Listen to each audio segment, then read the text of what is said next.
উনি এমন এক অলির আওলাদ।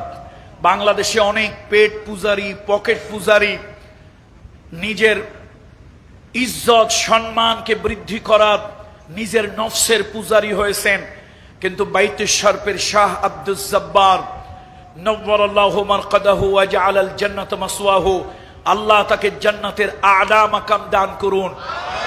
তিনি শুধু পীর ছিলেন না, তিনি ছিলেন একজন মহা বিপ্লবী।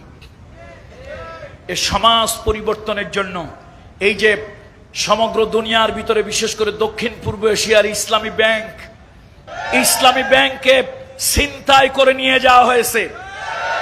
এই ইসলামী ব্যাংক কাদের স্বপ্ন, কাদের মাথা থেকে এসেছে? যাদের মাথা থেকে, যাদের শ্রম, যাদের ঘাম, যাদের কোরবানি, যাদের স্বপ্নে ইসলামী ব্যাংক সারা দুনিয়ার মানুষকে একটা মডেল দেখিয়েছে।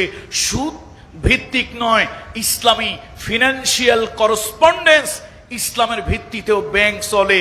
তার অন্যতম শ্রেষ্ঠ রূপকার ছিলেন বাইতুশ শরফের শাহ আব্দুল জব্বার রাহিমাহুল্লাহু তাআলা। খানকায় ছিলেন পীর, ময়দানে ছিলেন বীর। আল্লাহ সে ওলিদের আওলাদ যারা আছে তাদের সাথে আমাদের রুহানি একটা সম্পর্ক রাখা দরকার কি দরকার না? দরকার আছে না নাই?